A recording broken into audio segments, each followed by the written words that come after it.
আসসালামু আলাইকুম। আপনাদের মাঝে খুবই মুখরোচক আলু ভাজির রেসিপি শেয়ার করছি। রুটি পরোটার সাথে এই ভাজিটা কিন্তু অসাধারণ খেতে।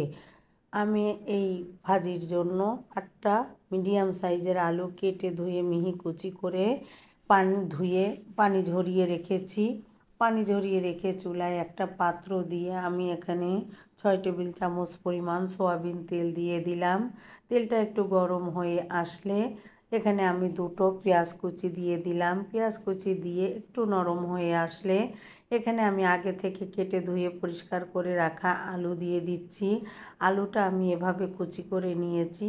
আপনারা আপনাদের পছন্দ অনুযায়ী কুচি করে নিতে পারেন, তবে এভাবে কাটলে ভাজিটা অনেক বেশি মজার হয় আর খুব ঝটপট সিদ্ধ হয়ে যায়। এবার আমি আলুগুলো পুরোটাই এখানে দিয়ে দিলাম।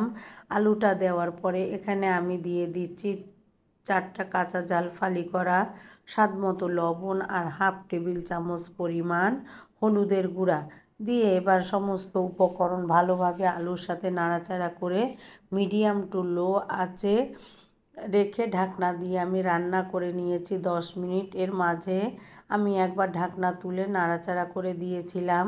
10 থেকে 15 মিনিট পরে আমি ঢাকনা তুলে খুব ভালো করে উপর নিচে করে ভাজিটাকে নাড়াচাড়া করে দিয়েছি। এ পর্যায়ে আমি কিন্তু আর ঢাকনা দিব না। আর আপনারা হয়তো খেয়াল করেছেন এই ভাজিতে আমি কোনো রকম পানি ব্যবহার করিনি। এভাবেই আমি ভাজিটা করেছি। এবার আমি উপর থেকে একটু গোলমরিচের গুঁড়া দিয়ে দিলাম।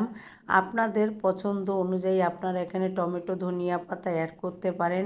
আসলে আমার পরিবারে এই ভাজিতে কিন্তু টমেটো ধনিয়া পাতা পছন্দ করে না, তাই আমি স্কিপ করলাম। আপনারা আপনাদের পছন্দ অনুযায়ী দিতে পারেন।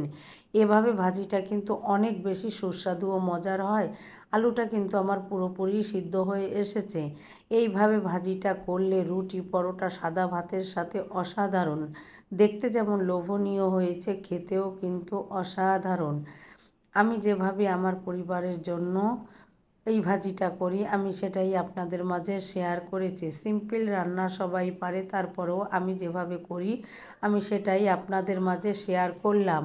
আর আপনারা দেখতেই পাচ্ছেন ভাজিটা দেখতে যেমন লোভনীয়, খেতেও কিন্তু অনেক বেশি মজার ছিল। আর এই ভাজিটা করলে সেদিন আমার কিন্তু বাসায় পরোটা বানাতে হয়। পরোটার সঙ্গে সবার অনেক বেশি পছন্দের। আপনাদের যদি ভালো লাগে এভাবে করে খেয়ে দেখবেন, ভালো না লাগলে স্কিপ করবেন। সবাই লাইক কমেন্ট শেয়ার করবেন। সবাই অনেক বেশি ভালো থাকবেন। সবাই সবার জন্য দোয়া করবেন। আল্লাহ হাফেজ।